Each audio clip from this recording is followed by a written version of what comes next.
그래서 이건 형체가 무너지는 중? 아님 형성되는 중?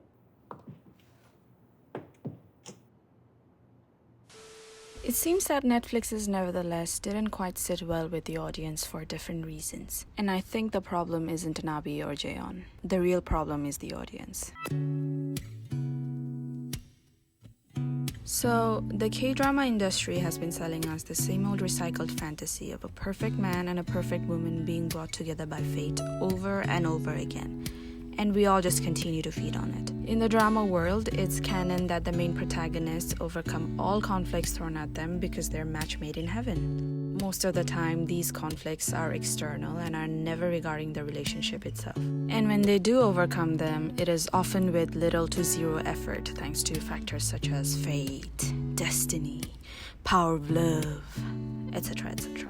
I mean, it works. Creators get to continue with their fantasies by dodging real questions like, are Yoon Se-ri and Ri Jung-hyuk shifting to Switzerland forever? What's their immigration status? I'm sure they're gonna have some major political differences. How will they overcome them? Will they overcome them? Does the leader of North Korea have a role among all this?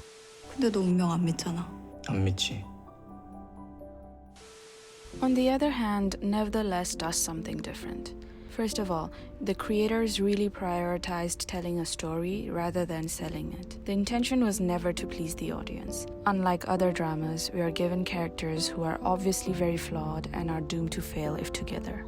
When I say flawed characters, we're talking about people with real problems like insecurities and commitment issues. For instance, Jae On. I think what really sets people off about Jae On is that he's the complete opposite of the perfect hero BS we've been fed until now. He's not the lovey-dovey, let's kiss once and live happily ever after kind of guy. He's extremely handsome and manages to flirt his way into doing things as he pleases, but he's honest and straightforward about what he wants from Nabi. He does not want to commit to a relationship, so he draws boundaries, which is an applause-worthy skill, honestly. A lot of people may not agree with his lifestyle, but it is completely unfair to deem him the bad guy for it. Besides, under certain circumstances, even seemingly good characters end up doing the wrong thing. 흑역사라던데요. 그쪽이랑 보낸 시간. 자기한텐 전부 흑역사라고. And how can we forget that at some point, girls were simping over Gu Junpyo? 뭐하는 짓이야?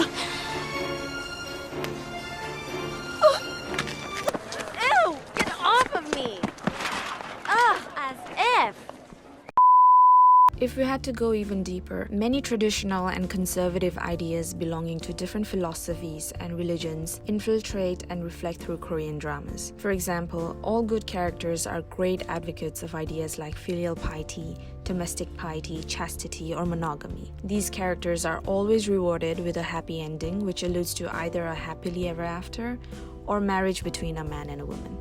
I repeat, a man and a woman.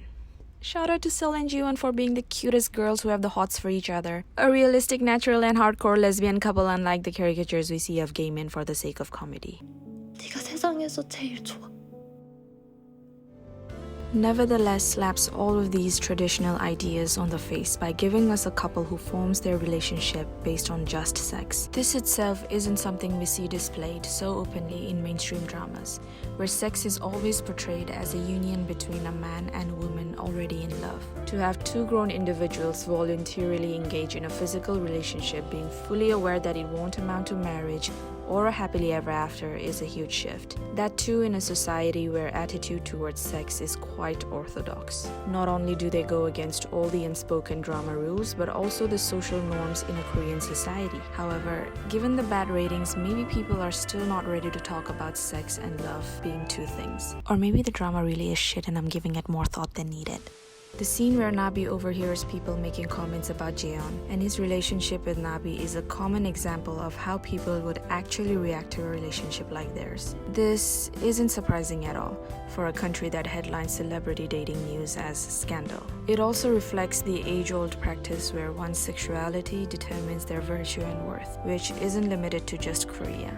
Nabi's reaction to these rumors also proves how people either hold on to or conform to social norms to avoid being rejected by their community. The fear of being too different, too liberated, too promiscuous even. All of these societal moral values are some of the key factors that really affect Nabi's perception about her sexuality and relationship more than Jae On himself. Besides, Nabi's mind is clearly tainted by the memories of the bad relationships she has had and witnessed in the past. To begin with, Nabi's mother has already planted a fear in Nabi about turning into her and not being able to hold on to a relationship. She is also traumatized by her ex-boyfriend who manipulated, cheated, and sort of exploited her in the pretense of being in love with her. It's clear that Nabi has major trust issues and insecurities as she projects her fears onto the relationship she has with Jae On. The way Nabi constructs Jae On's thoughts, which he clearly hasn't voiced out, shows how insecure she has become as she prepares herself for something that hasn't even happened yet. 그런 거 아니야.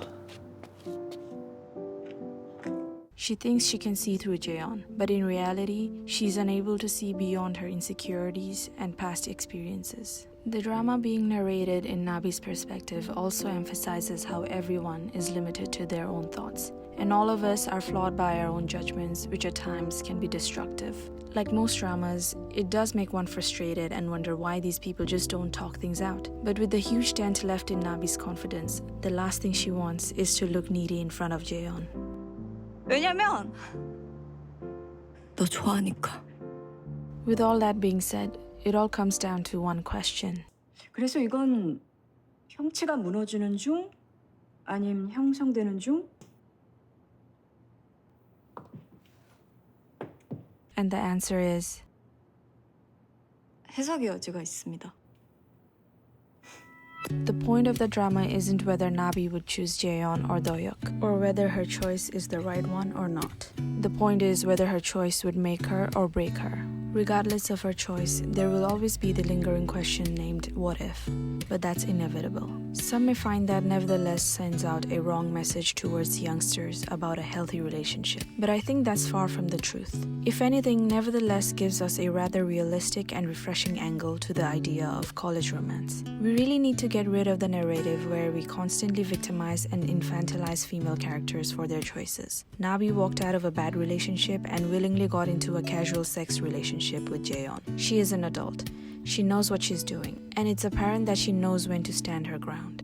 없다면 네가 많은 놈이라는 걸 듣고 내가 들리는 게 네 얘기야. 안 들으려고 걔가 안 건드는 여자가 내가 전 여친이 진짜 그 이상한 놈 만나? 그래서 충고하러 왔니? 주제에? 뭐야? 진짜야? 진짜 그 이상한 놈 만나? 누가 누구 보고 자꾸 이상한 놈이래? 우나비! 뭐? 소리 할 거면 꺼져. It's pathetic how people are calling her stupid and blind for falling for Jae-on, as if she is a damsel in distress who needs to be saved by an innocent and honest guy like Dohyuk by showing her how to be loved. Ever consider that maybe homegirl just wants to fuck?